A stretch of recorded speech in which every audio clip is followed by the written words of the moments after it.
Jésus, nous venons te dire merci pour ta grâce et pour ta gloire au milieu de nous. Sois loué, sois exalté, sois glorifié, sanctifié au-dessus de tout, au nom de Jésus. Amen. Nous sommes assis dans sa présence. Nous sommes assis dans sa présence. Amen. Amen. Alléluia. Amen. Que Dieu bénisse notre frère. Samuel Chama, est-ce qu'on peut acclamer pour lui? Amen. Amen. Avant que je ne parle à l'assemblée, je vais lui parler. Parce que tu as une autre prestation, n'est-ce pas, à 20h? Comment? Tu as un live à 20h. Oui. Il vient un peu. Amen. Amen. C'est un fils que le Seigneur m'a donné. Et ma relation avec lui a changé. Je l'aime de tout mon cœur. Le Seigneur m'a demandé d'ajouter l'onction dans ta vie maintenant.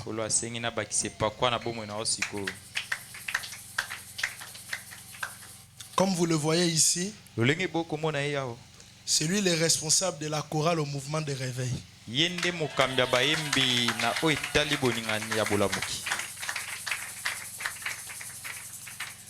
Toi, tu es charnel, c'est pourquoi quand je te dis des choses, tu résistes. Tu es charnel. Lui, il a tout compris. Quand il m'a vu, il m'a dit des choses. Tu vois comment tu as prié, non? Mais lui, il connaît tout. Tout.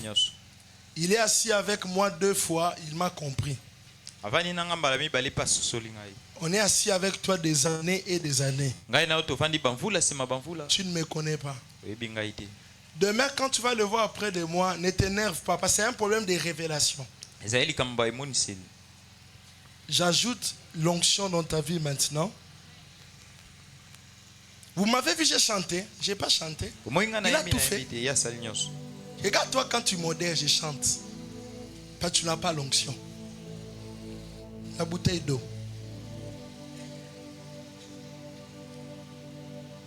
Je ne vais pas chanter. Il a déjà tout fait.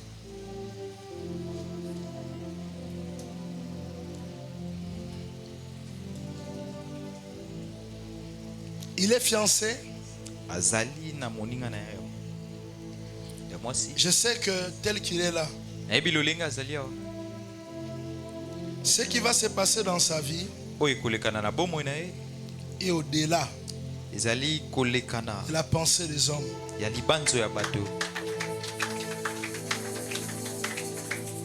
Merci Saint-Esprit pour ce frère que tu as libéré dans le corps du Christ comme un signe et un présage. J'ouvre la porte des nations pour lui. Aucun pays ne peut lui résister.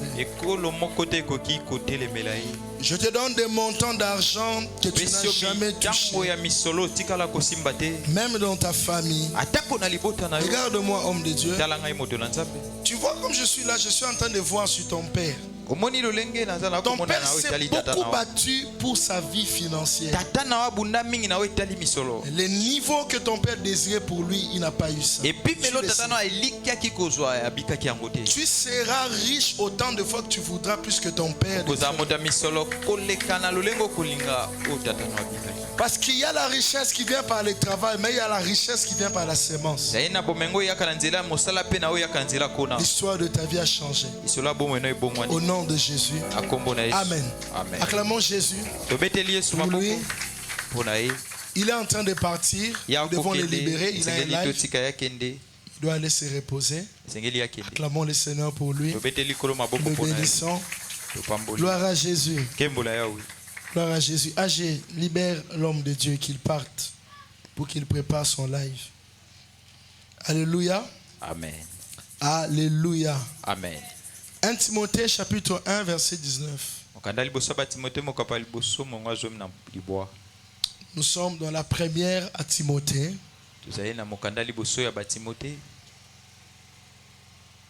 Depuis qu'on a commencé les séminaires, nous lisons de 18 à 20. Je préfère qu'on lise aussi 18 à 20.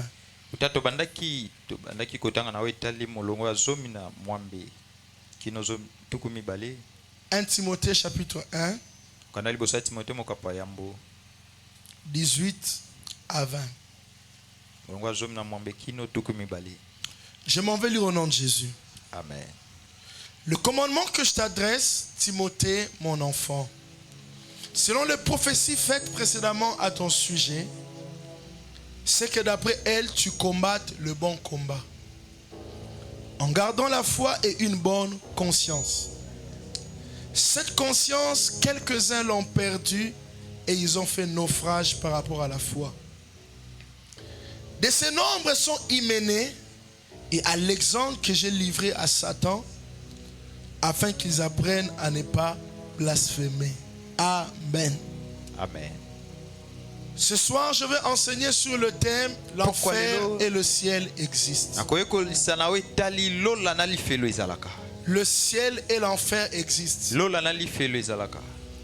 J'avais préparé ma prédication.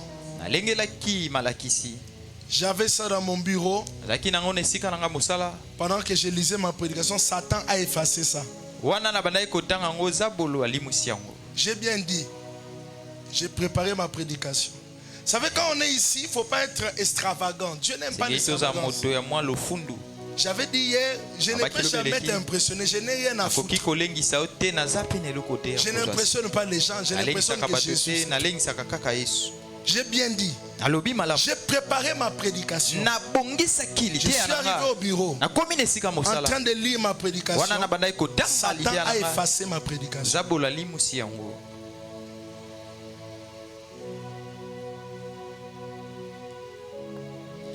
C'est pour te dire que le message de ce soir donne la folie à Satan. Je disais le message de ce soir donne la folie à Satan. Il y a des messages quand on le prêche, le monde des ténèbres est très à l'aise. Parce que ça ne lui fait absolument rien. Mais il y a des messages qu'on l'enseigne. Le royaume des ténèbres est agité. Parce que Satan connaît la quantité des hommes et des femmes qui peuvent sortir de son royaume par le message.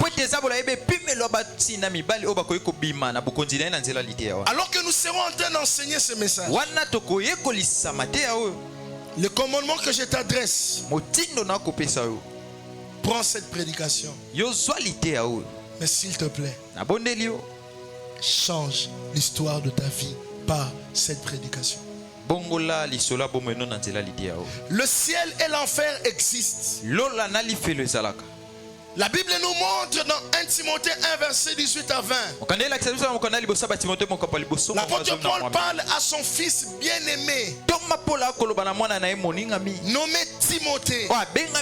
Il lui dit: le commandement que je t'adresse, mon fils, c'est que d'après les prophéties qui ont été faites à ton sujet précédemment, ce commandement, c'est que tu gardes la bonne conscience.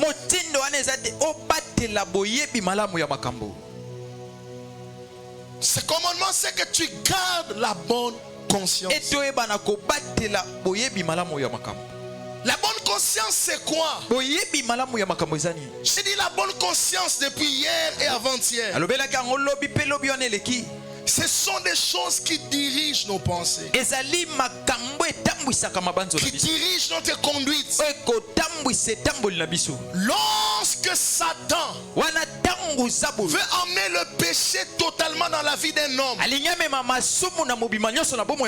deux choses que Satan emmène dans la vie d'un homme. Numéro 1, il emmène l'homme à s'attacher aux enseignements qui vont tuer sa conscience.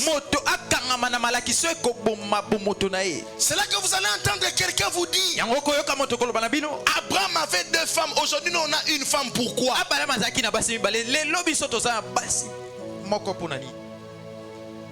Vous allez entendre quelqu'un cherchez dans la Bible des versets qui font plaisir à ses péchés.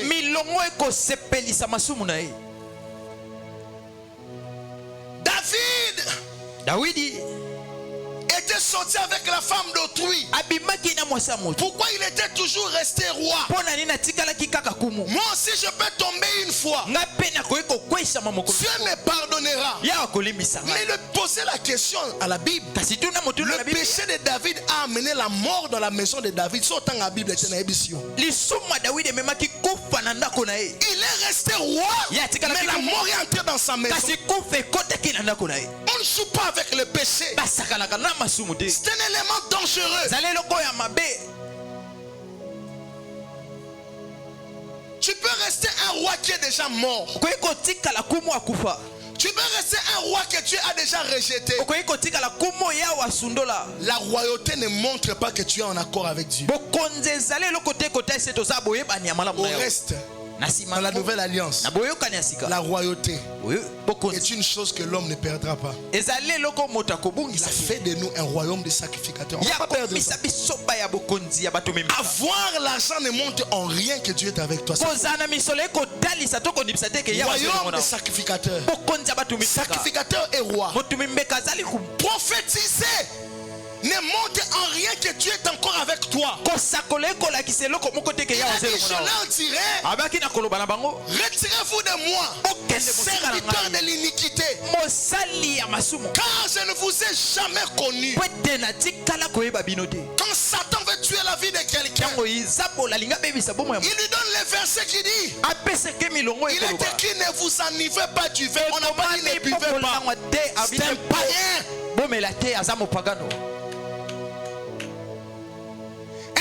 Qui veut faire du bien à sa chair. La Bible n'a pas dit ne buvez pas. On a dit ne vous enivrez pas. Samson était consacré, il ne buvait pas. Tous les consacrés de la Bible ne buvaient pas. On reste dans ces versets-là. Est-ce que le problème parle de boire ou de pas boire? Dieu a dit ceci. Dans ces versets, il voulait dire ce que je vais vous dire ici. Soyez seulement ivres du Saint-Esprit. Oh mon Dieu. Le problème ce n'est pas ne pas boire et boire. Non. La Bible ne veut pas qu'un chrétien introduise des choses toxiques dans son corps. On est un verset. Je te dis dans ces versets-là, Dieu ne voulait pas parler de boire ou ne pas boire. Il a initié ne vous enivrez pas parce qu'il voulait dire soyez ivres du Saint-Esprit. Quand Satan veut tuer la vie de quelqu'un, numéro 2, il tue sa conscience. Les tchèls n'ont pas de conscience.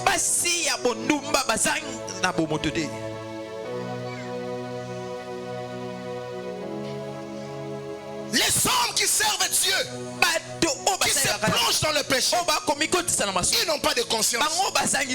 La conscience, c'est dit dirige tes pensées. Quand un homme veut pécher, il ne prend plus le temps de rester seul pour penser. Il ne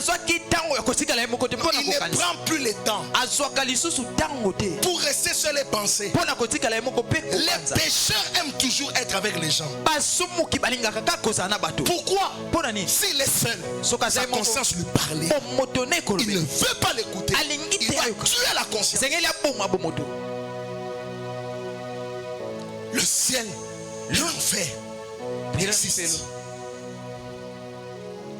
Pour les païens, personne ne peut dire moi, pour moi le ciel n'existe pas. Bien aimé, la Bible nous parle dans Romains 2 verset 14. Et la Bible montre que Dieu a inscrit ses lois dans tout homme. Attention.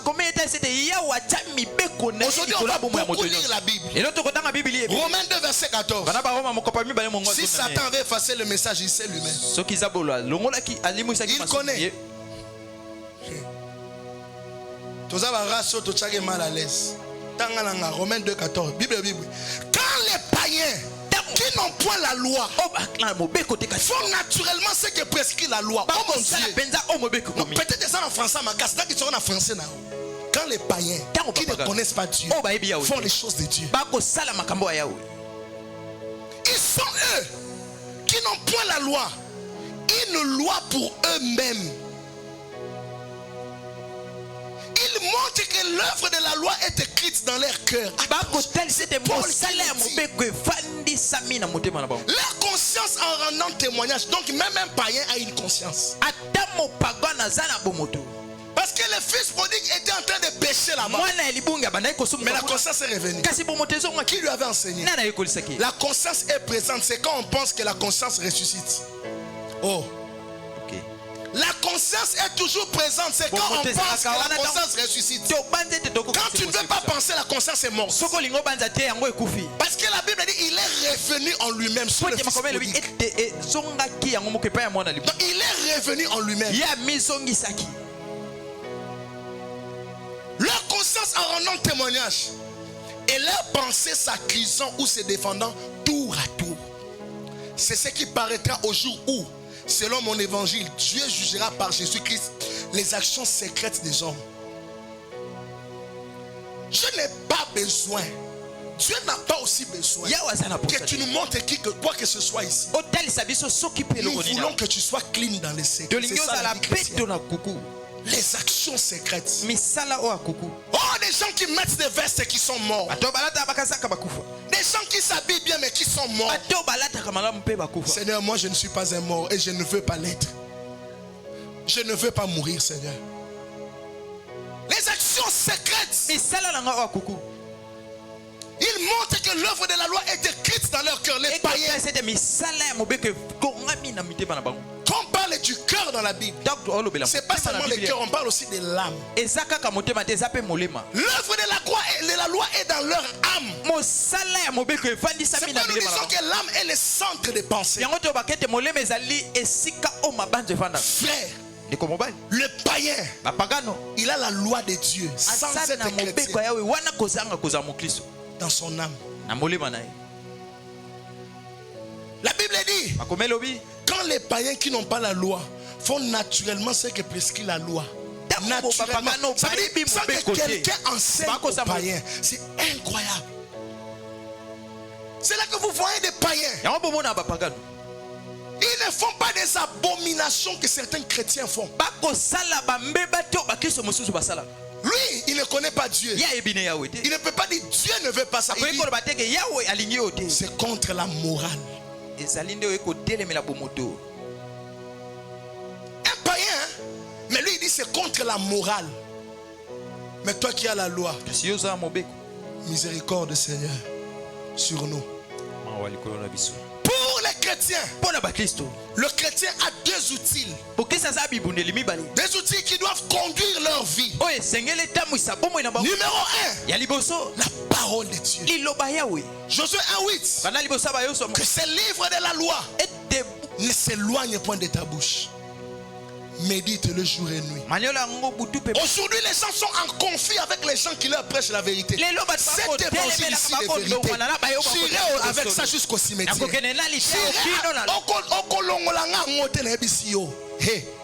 Au salaire,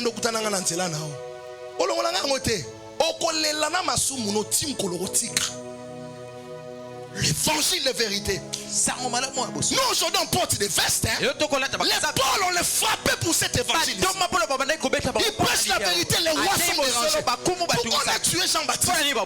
Parce que Jean-Baptiste avait parlé à Hérode. Tu as pris la femme de ton frère. Il a juste dit à Hérode la vérité. Hérodienne qui était là à l'intérieur. Parce que Jean-Baptiste a l'exciné en roi. Il a vu Nandimi déjà. Mais Hérodienne moi ça aurait sonné. Jean-Baptiste Kanda. Jour anniversaire à moi, Jean-Baptiste. Paul disait que je vive ou que je meure. Que Dieu soit loué. Le chrétien qui n'aime pas Dieu, qui ne connaît pas Dieu, il a peur de la mort. Mais il accueille la mort. Je vois le Seigneur debout.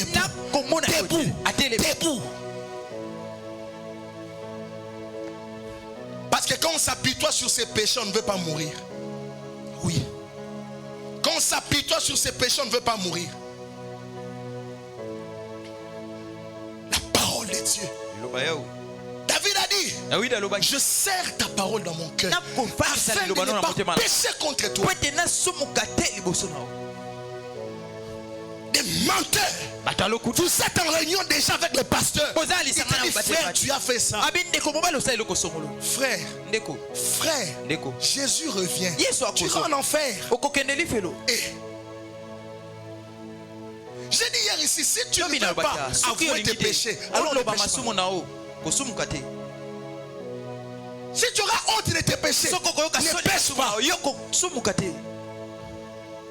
Quand on te parle de tes péchés, on ne veut pas te détruire. On veut que tu sois bien devant ton Créateur. Des gens qui ferment leur cœur. Vous leur dites, frère, regarde ce que tu as fait. Non, papa, ce n'est pas moi. Et le diable a un problème tous les jours, c'est le diable. La conscience est une affaire de l'homme sans que le diable vienne. Le diable vient quand il y a accès. Le diable vient quand il y a accès. Sans accès, le diable ne va pas déranger ta vie. Il essaiera, mais ne pourra pas te détruire. C'est pourquoi la Bible dit dans 1 Jean 4, celui qui est en vous est plus grand que celui qui est dans les mondes. Celui qui bénéficie de cette parole, c'est celui qui a une bonne position.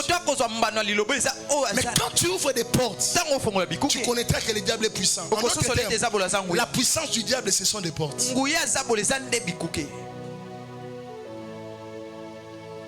Seigneur Jésus, tu as la parole.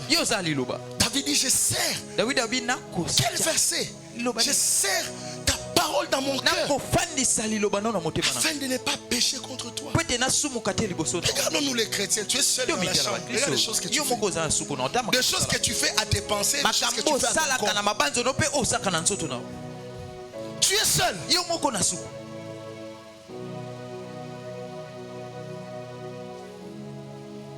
Le deuxième outil que le chrétien a pour conduire sa vie, c'est la conscience. C'est pourquoi Paul dit à Timothée, quelques-uns ont perdu la bonne conscience. Quand vous voyez le péché devenir la vie, il y a une différence entre quand le péché est un accident et une vie. Quand ça devient une vie, c'est que la personne a perdu la conscience.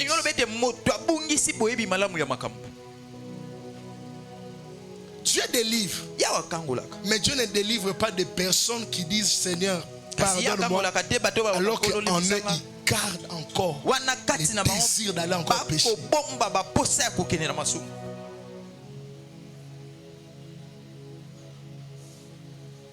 Nous voulons demander à Dieu des choses alors que nos vies sont sales. Un chrétien sans sanctification est un soldat qui n'a pas de pieds. Il est soldat, mais il est perclus de pieds. Et des soldats, et aujourd'hui l'église a des soldats qui n'ont plus de pieds. Et dans les milieux des pasteurs, et dans les milieux des membres des églises. Pasteur n'a plus de pieds. Les chrétiens, les enfants de l'église n'ont plus de pieds. Et quand Satan vient, quand il frappe, Satan ne court pas.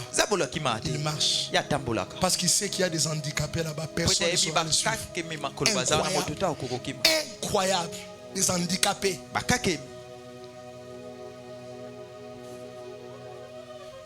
Donc, ne mettaient pas de vestes, mais c'était des soldats. Les Osborne, vous ne verrez pas de vidéos avec des vestes. Mais dans notre génération, Dieu nous a fait grâce. Nous avons accès aux habits. Mais les habits ont pris nos habits spirituels.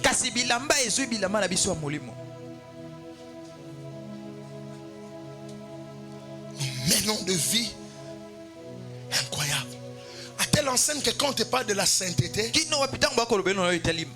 gens ont comme l'impression qu'on ne les aime pas. Moi, tu ne crains pas Dieu, tu ne marcheras pas avec moi. Tu restes à l'église, tu entends l'enseignement, ça te sanctifie, tu changes.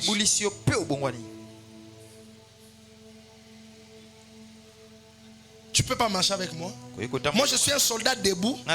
Toi, tu es un handicapé. Donc, quand il y aura guerre, quelqu'un fait des attaques avec le diable, au lieu que je combatte le diable, que je vienne encore te porter. Reste à la maison. On n'amène pas au front des soldats qui ont des problèmes. Au front, on amène des soldats qui sont en bonne santé.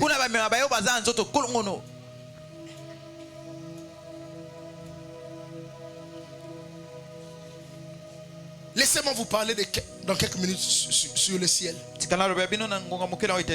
3,16 dit, car Dieu a tant aimé le monde. Dieu a donné son Fils unique, afin que quiconque croit en lui ne périsse pas mais qu'il ait la vie. Qu'est-ce que l'homme avait perdu? En d'autres termes, la vie éternelle, ce n'est pas d'abord l'éternité qu'on vit. La vie éternelle, c'est une vie qu'on nous donne. Et c'est une vie qu'on garde en gardant la sanctification. Quand Adam a perdu la sainteté, il a perdu la vie éternelle. Et Romains 3 verset 23 dit, j'aime d'abord le verset 22 qui dit, le verset 22, 21, 20 montre que Dieu a mis tous les hommes dans le même cas. Tous ont péché et sont privés de la gloire de Dieu. Tous ont péché, sont privés. Le ciel c'est quoi? Le ciel, c'est une destination finale pour tous ceux qui ont donné leur vie au Seigneur et qui sont restés attachés à lui. Pas seulement donner la vie, jusqu'au jour où je mettrai mon nez vers le ciel. Le jour où je vais mourir, je ne croirai jamais que dès que je reçois Jésus, même si je pêche, j'aurai toujours le ciel. Jamais et jamais. Et je le dis ici, je suis de ceux-là qui croient. Le salut peut se perdre. Le salut peut se perdre.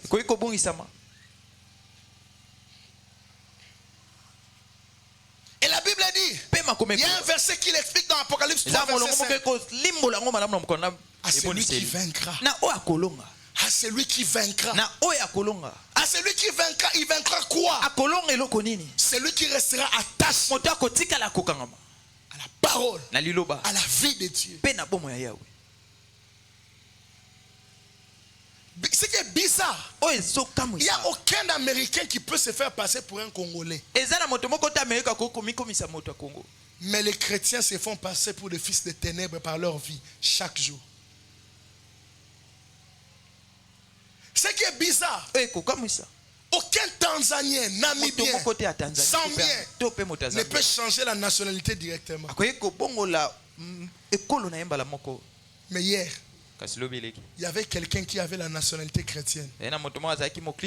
Aujourd'hui, il a la nationalité du royaume des ténèbres.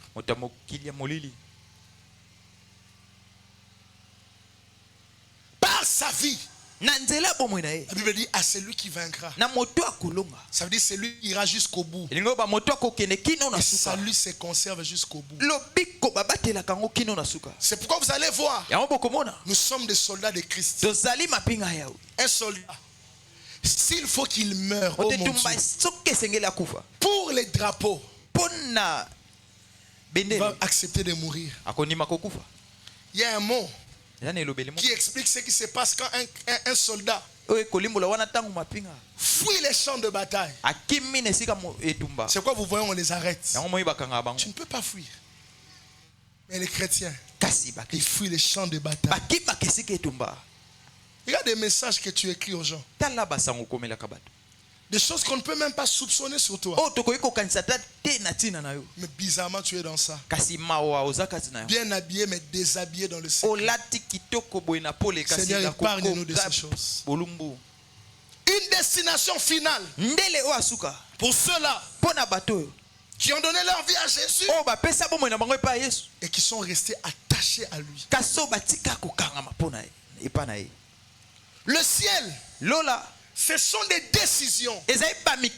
Avant que ça ne soit une destination, c'est d'abord des décisions sur la terre. Le fils prodigue, il avait décidé de quitter le chemin du ciel. C'est pourquoi David dit dans le psaume 139, verset 23 24, sonde-moi, ô Dieu, connais mon cœur. Si je marche sur une mauvaise voie, conduis-moi sur le chemin de l'éternité. J'aime le dire ici, et je le répète, tu n'es pas venu d'abord sur la terre pour avoir l'argent. C'est une honte de chercher l'argent plus que la sainteté. C'est une vraie honte. De chercher la stabilité plus que la crainte de Dieu. Je bénis Dieu.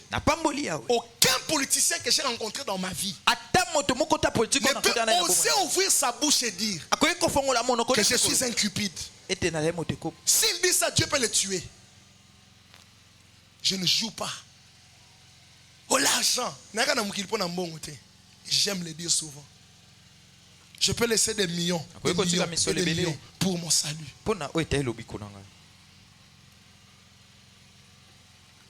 Des décisions. Comment tu as commencé à travailler là où tu es? Bon, c'est pas grave, tu cherches le travail. Est-ce que tu les cherches par le voie de Dieu? Quelles sont les voies que tu utilises? Le ciel est une décision avant d'être une destination.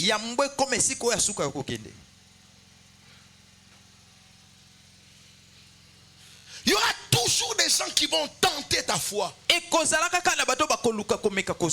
Si tu fais ça avec moi, tu peux avoir ça. Le ciel est une marche. C'est une marche. C'est pourquoi on chante jusqu'au bout. Je vais te suivre.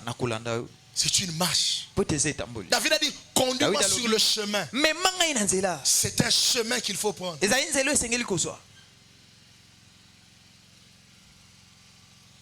Moi, je suis contre le fait qu'on doit comprendre les gens qui sont grands et ils vont pas au péché. Je suis contre ça. Non? Oh, je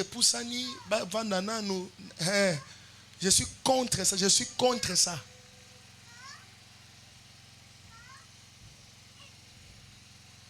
Bon, ça la dot nasima. Je suis contre ça.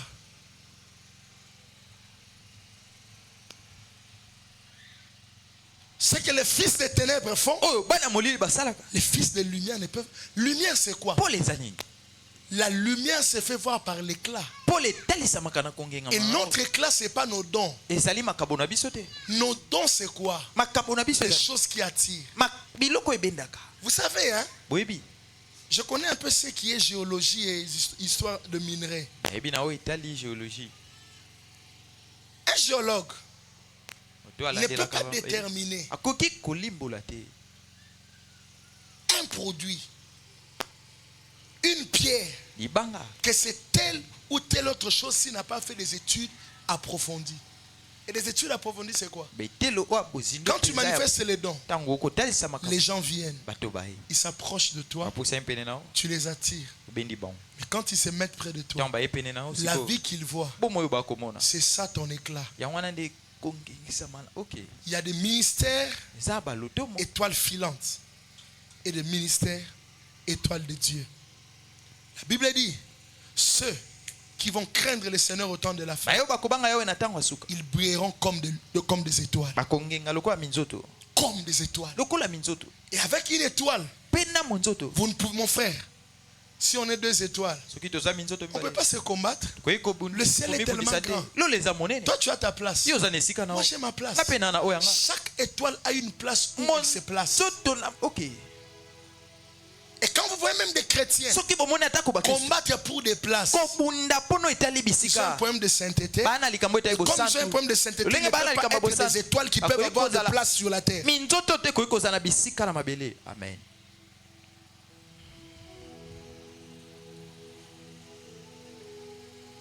La Bible dit, la Bible nous demande dans Philippiens 2 verset 15, lisons ça. Je t'ai dit qu'aujourd'hui on va beaucoup lire la Bible.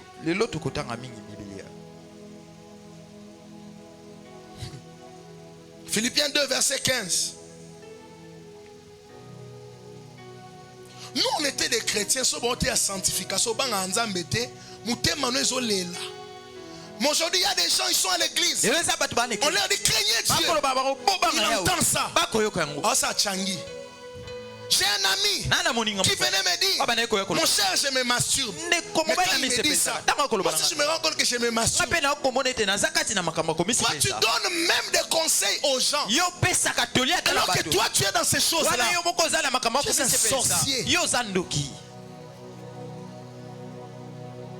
Philippiens 2 verset 15. Afin que vous soyez irréprochables et purs, des enfants de Dieu irrépréhensibles, au milieu d'une génération perverse et corrompue, parmi laquelle vous brillez comme des flambeaux dans le monde. Comme des flambeaux dans le monde. Vous devez briller. Seigneur Jésus. Je vous parle ici, mes frères et sœurs. La tribulation arrive sur la terre. La tribulation arrive sur la terre. Attention mes frères. Si vous n'êtes pas de vrais chrétiens, vous laisserez Jésus pour manger et boire. Mais si vous êtes de vrais chrétiens, vous direz jusqu'au bout. Nous allons te suivre. Mon Dieu me dit, l'église de ces temps-ci sert trop Dieu dans le confort. Mais bientôt, ça sera inconfortable dans le monde de toucher même la Bible comme ça et d'aller prêcher. Parce que le diable travaille et il veut vraiment détruire. Il y a un verset de la Bible qui dit, travaillez à votre salut. Pourquoi la Bible dit ça? Parce qu'il est possible d'arrêter de travailler sur ton salut.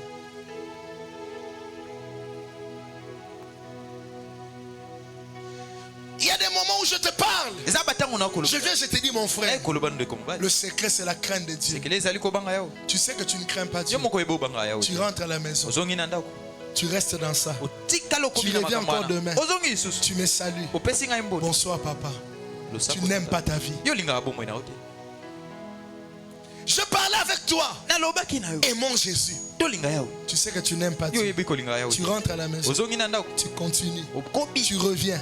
Tu me salues avec joie. Moi je pensais que la joie dépend d'abord du fait que je suis chrétien et deuxièmement je marche dans ses voies. Mais toi tu n'es plus dans ses voies. Tu es toujours heureux. Il est heureux parce qu'il a une voiture. Il est heureux parce qu'il a une maison. Il est heureux parce qu'il a les enfants. Les enfants ne font pas le bonheur. Job a perdu tous ses enfants. Si sa foi dépendait de ce qu'il avait, il allait plus suivre Dieu. Sa femme a dit, maudissons Dieu, nous allons mourir. Mais Job a dit, mon rédempteur est vivant. Il se lèvera le dernier. Bien aimé, tu nous dis que tu aimes Dieu. Mais laisse-moi te dire, Dieu teste ton amour par des épreuves. Genèse 22 verset 1. Dieu a mis Abraham à l'épreuve. Il lui dit, donne-moi ton fils, ton unique. Abraham, Dieu avait demandé Isaac. Mais à toi, Dieu te demande ton péché. Il te demande ton copain. Il te demande ta copine avec qui vous péchez à tout moment, avec qui vous vivez dans n'importe quoi. Si une relation devient quelque chose qui peut détruire ton ciel, aujourd'hui on a des gens, leur relation tue le ciel. Ils continuent.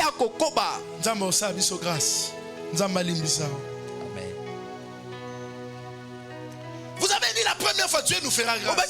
Vous êtes tombé. Vous êtes retombé. Retombé. Retombé. Retombé. Et tu dis toujours Dieu fera grâce. De quelle grâce tu parles? Quand deux personnes ne peuvent plus s'aider, ils doivent se séparer. Amen. Vous devez vous séparer. C'est pourquoi Moïse a dit, on a posé la question à Jésus, pourquoi Moïse a permis aux gens de divorcer? C'est à cause de la dureté de vos cœurs. Quand vous sentez que le cœur de quelqu'un est dur, vous avez fait votre part. Vous avez continué. Secouez le pied. Laissez-le. Partez. L'éternité est plus importante que tout. Secouez les pieds. Quand vous ne savez pas secouer les pieds, laissez-moi vous dire, la personne là, au moment où vous allez quitter, ça peut être tard. Et peut laisser des cicatrices terribles dans votre vie. Il y a des gens, ils ont un niveau de destruction élevé. Bien aimé dans le Seigneur, ne négligez pas des choses que les gens vous font. Jésus nous a demandé de pardonner, mais il ne nous a jamais dit de ramener toujours les gens vers nous. Never. Il y a des gens, vous devez les pardonner. Laissez-les partir. Quand quelqu'un devient un danger pour ton cardio, laisse-le partir. Il doit partir. Et pour ça, je ne réfléchis pas. Quand je dois me séparer de quelqu'un, je les laisse partir en paix. Il est possible que notre relation s'arrête en paix. Et j'aime beaucoup la race humaine. La race humaine est une race où quelqu'un ment sur la raison de sa séparation avec la personne. Que Dieu te juge. Un jour, mon père spirituel, mon père dans la foi me disait, il me disait, ils étaient à l'église. Il y a des frères qui mentaient toujours des choses sur lui. Il a dit devant les pasteurs, au finish, qu'est-ce que vous me voulez? Qu'est-ce que je vous ai fait? Ils ont dit non. Toi-même tu sais que ce qu'on dit c'est la vérité. Il a dit pasteur, tu es un homme de Dieu. Dieu t'a établi. J'ai dit devant Dieu, je ne connais pas ça, mais que Dieu soit le juge. Père, sois le juge. Père, sois le juge. Pour ce ministère, sois le juge. Pour ma vie, sois le juge. Pour la vie de ma soeur, sois le juge. Il dit Père, sois le juge. Tous ces frères-là sont devenus des paralytiques. Dieu est prêt à tout pour quelqu'un qui les craint. Attention. Comme je suis là, je peux tuer quelqu'un pour moi. Je crains Dieu. Je rencontre des choses. Peut-être que mon niveau que j'ai, si on te donne ça, tu ne seras pas comme moi. Tu ne seras pas peut-être humble comme moi. Tu ne vas pas craindre Dieu peut-être comme moi. Tu ne peux pas peut-être aimer les gens comme moi. Oh Dieu, que je me déchaîne un peu. Tu n'as jamais vu la photo de ma maison à l'intérieur. Mais je te dis, tu ne sais pas où j'habite. Jamais. Et je ne le ferai jamais. Je n'ai pas besoin de te montrer.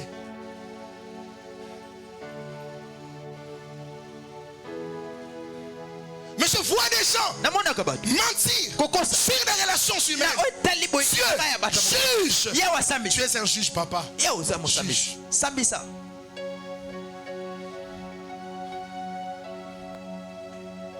Nous sommes même à l'église du Seigneur. Vous mentez des problèmes sur l'un ou l'autre.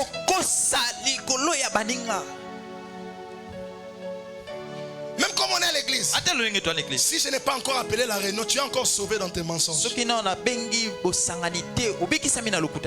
Mais si j'appelle la réunion, frère, le monde entier verra.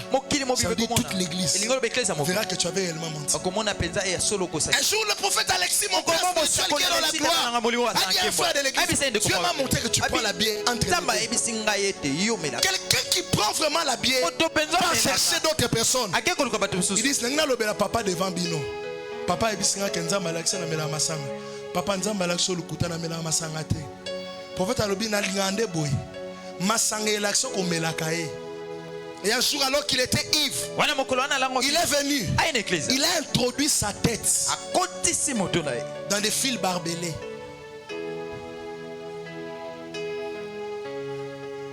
Et le lendemain, il vient à l'église en train de pleurer.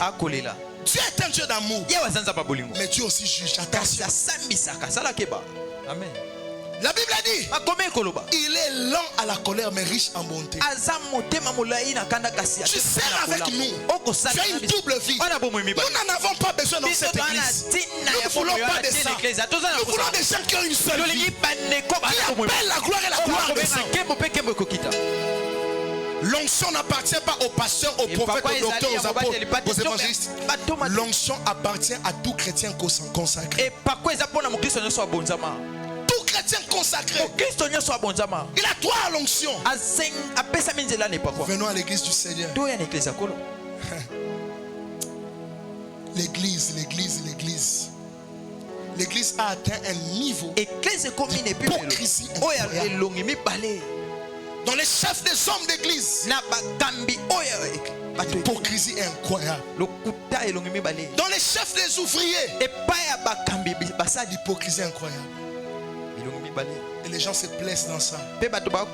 Et ils se disent, Dieu me pardonnera. Non, Dieu veut te pardonner. Rien vers lui. Les gens sont capables. Il vient de sourire avec toi. Mais tu tournes le dos. Il dit n'importe quoi sur toi. Que Dieu vous pardonne.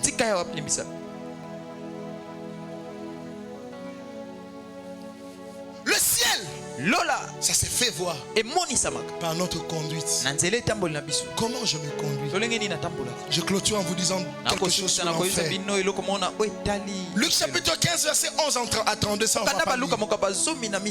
La Bible nous parle de l'histoire du fils prodigue. Mais j'aimerais que tu prennes Jacques 1 verset 13 à 15. Jacques chapitre 1 verset 13 à 15. Je m'en vais lire au nom de Jésus. C'est ce qu'on va vraiment développer en parlant de l'enfer. La Bible dit que personne, lorsqu'il est tenté, ne dise c'est Dieu qui me tente. Car Dieu ne peut être tenté par le mal. Il ne tente lui-même personne. Mais chacun est tenté quand il est attiré et amorcé par sa propre convoitise. Puis la convoitise, lorsqu'elle a conçu, enfante le péché. Et le péché étant consommé produit la mort.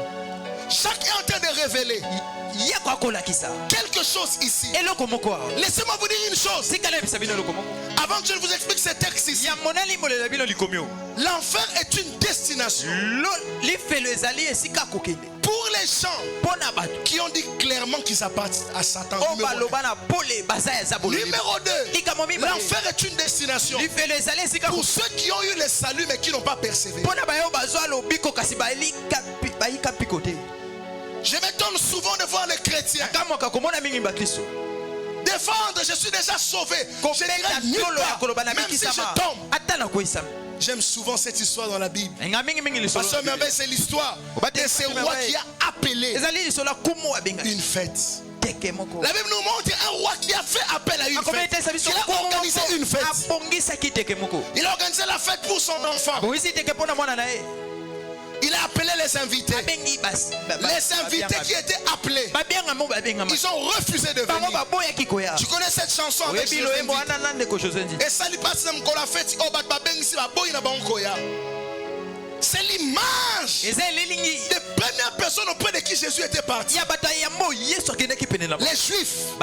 Jésus est allé chez les siens. Jean chapitre 1 verset 11. Les siens ne l'ont point reçu. Mais à tous ceux qui l'ont reçu, à ceux qui croient en son nom, elle leur a donné le pouvoir de devenir enfants de Dieu. Tous ceux qui l'ont reçu, ils n'étaient pas destinés. La fête n'était pas pour eux. La fête était pour des gens précis. La Bible dit les gens à qui on avait remis l'invitation, ils ne sont pas venus. Et le roi a dit, allez dans des coins de rue. Le coin de rue, ça veut dire quoi? Bien aimé, il y a un verset qui dit ceci. C'est dans Romains chapitre 5. Je prends le verset 8. La Bible dit, Dieu a prouvé son amour envers nous. En sait qu'avant même que nous nous soyons sauvés, Jésus était déjà mort pour nous. Jésus n'est pas mort. Les jours où tu as donné ta vie, l'œuvre de la croix est une œuvre qui a été faite avant que tu donnes ta vie à Jésus. Bien aimé, Dieu a prouvé son amour. Ça veut dire quoi? Avant même qu'eux veulent changer, le roi lui-même est allé vers eux. Le salut, c'est Dieu qui tend la main à l'homme. La sanctification, c'est l'homme qui garde la main de Dieu. Quelqu'un ne m'a pas entendu. Le salut, c'est Dieu qui tend la main à l'homme. Mais la sanctification, c'est l'homme qui garde la main de Dieu. Quand un homme ne veut plus garder la main de Dieu, il entre dans l'impureté. Mais quand un homme veut garder la main de Dieu, il dit je serre ta parole dans mon cœur afin de ne pas pécher contre toi. Moi je garde ma main, la main de Dieu.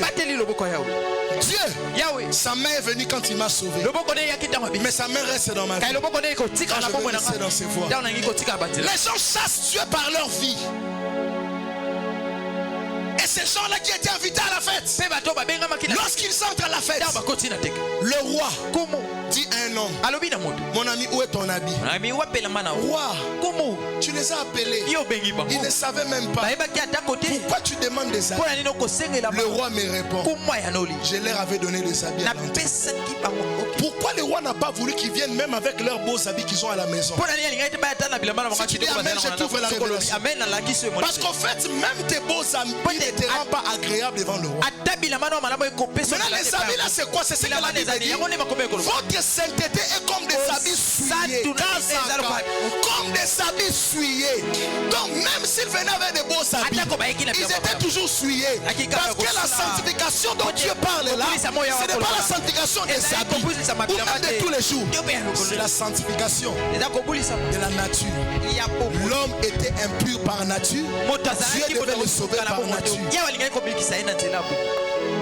Quand Adam a péché, la nature du mal est entrée en l'homme. Et quand Dieu leur donne des habits, il veut leur donner une nouvelle nature.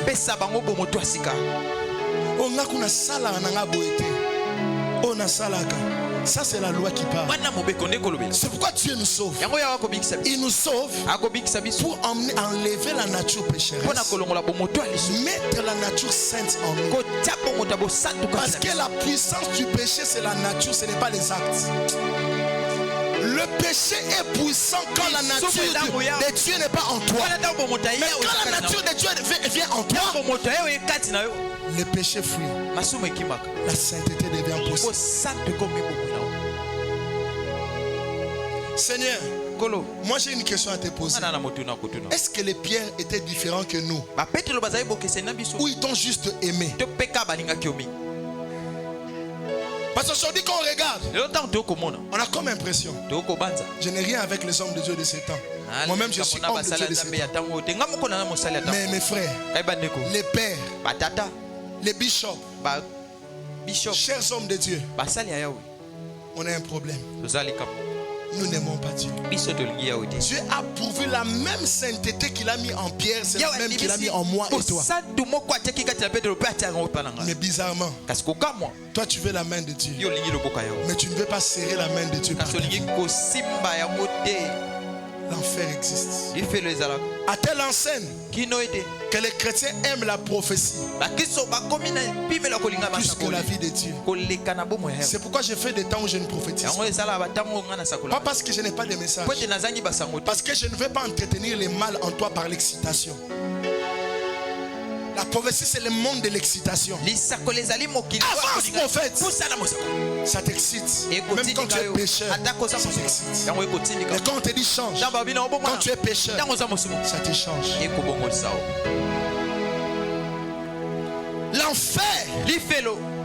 L'enfer, c'est quoi? C'est aussi des décisions.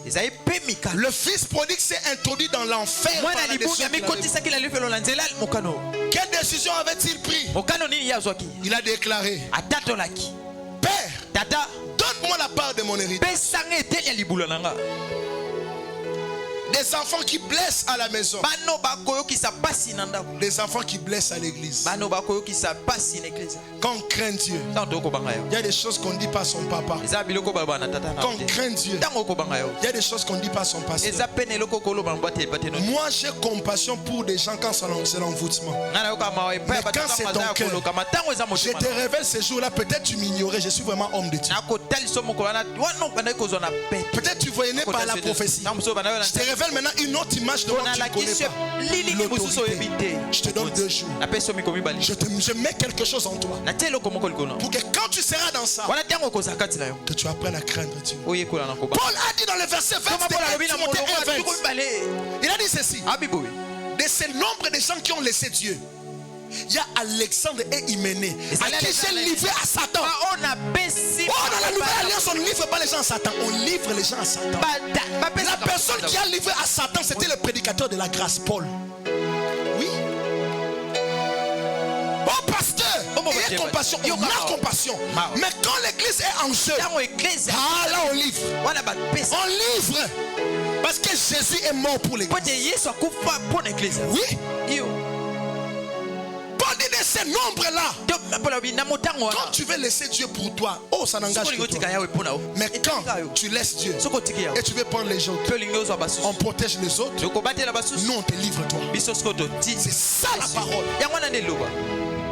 Parce qu'il y a des gens qui craignent Dieu, pas parce qu'on lui prophétise, mais parce qu'il a vu un degré d'autorité qu'il n'a jamais vu à l'église. C'est quoi un pasteur a dit? Un diacre discute avec toi à l'église quand il ne voit pas l'onction. Mais quand il voit un mort ressuscité, il commence à voir que tu n'es pas comme lui.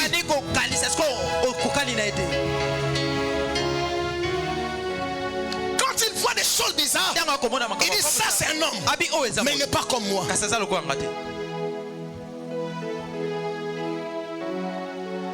Parce que j'enseigne souvent aux ministres de Dieu. Vous qui serez des futurs pères, il n'y a que deux façons au travers desquelles on aide un fils. Au travers de l'enseignement et l'autorité. S'il n'écoute pas par l'enseignement, fais-lui écouter par ton autorité. L'enfer, ce sont des décisions. Des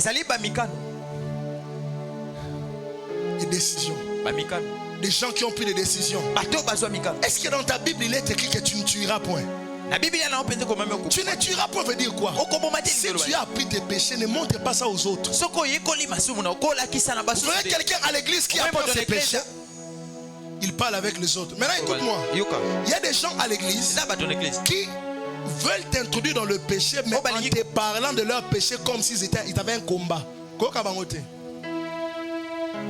Il veut t'introduire dans ces péchés, mais il commence à te dire, quand tu fais un entretien et que tu sens que l'entretien devient un danger pour toi-même, laisse cette âme-là, prie pour lui à distance, demande à Dieu de lui envoyer quelqu'un d'autre pour le sauver.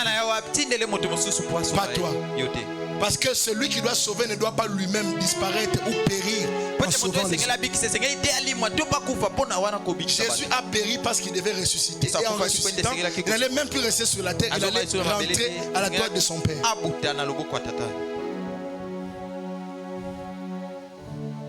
L'enfer, c'est aussi le chemin que l'homme lui-même prend. Nous sommes avec toi ici. Toi-même, tu décides de prendre deux femmes. C'est l'enfer. Nous sommes avec toi ici. Toi-même, tu décides de commencer à tromper ton mari, à tromper ta femme. C'est l'enfer, mon frère. Je le dirai et je le redirai encore. Tu peux faire des erreurs, mais qu'une erreur ne soit pas ta vie. Que tu es dans ce corps mortel, tu peux faire des erreurs. Mais quand c'est ta vie, c'est compliqué. C'est aussi des chemins que tu as pris. Il y a des endroits que tu ne connaissais pas, mais aujourd'hui tu connais tous ces endroits. Et bizarrement, quand tu dois entrer là-bas, tu dois mettre un chapeau. Tu dois aller comme un commando qui se cache et qui veut espionner les gens. Un chapeau, un cache-nez, des lunettes, comme un commando. Parce qu'on ne doit pas te repérer. Les hommes ne te repèrent pas, mais le ciel ne connaît pas le visage. Le ciel connaît chaque esprit. Et quand un esprit se déplace, le ciel connaît dans quelle zone se trouve ton esprit. Je clôture en disant ceci. L'enfer vient par les désirs. C'est pourquoi dans Jacques chapitre 1 qu'on a lu, la Bible dit, l'homme est amorcé et attiré par ses propres convoitises. Convoitises, ce sont des désirs. Au vanika yomo na chambre, au kanisa no mabe. Et Satan ne me fera rien. J'ai dit ici que Satan utilise les portes.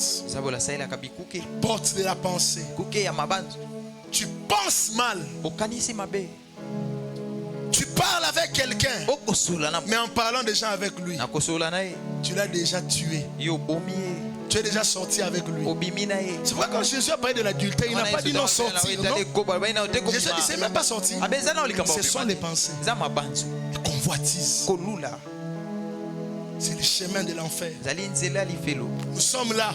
Nous avons des pensées bizarres. Mes frères, si vous donnez votre vie à Jésus, vous savez qu'est-ce que vous avez dit? Aujourd'hui, je commence à suivre tes voies. Et si tu ne suis pas sa voie, l'enfer est à ta porte. Je clôture. Grande est la porte qui amène à la perdition. Ça veut dire à l'enfer. Étroite et la porte qui amène au salut.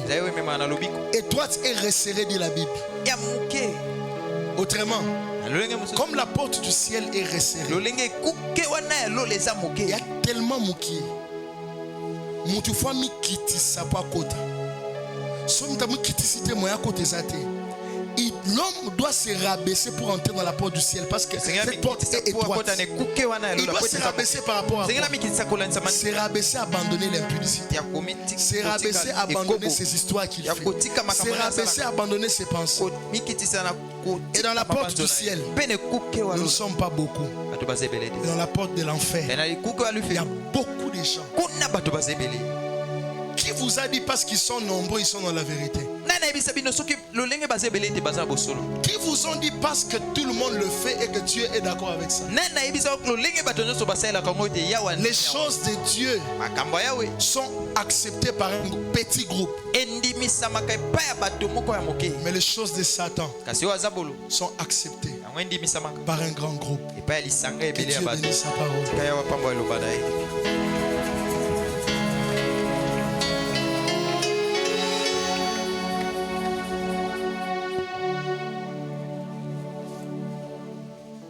J'aimerais que tu pries le Seigneur.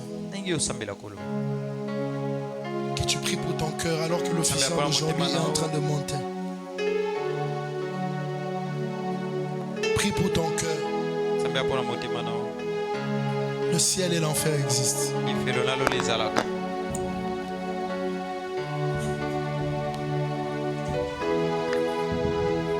Continue à prier, prie pour ton cœur.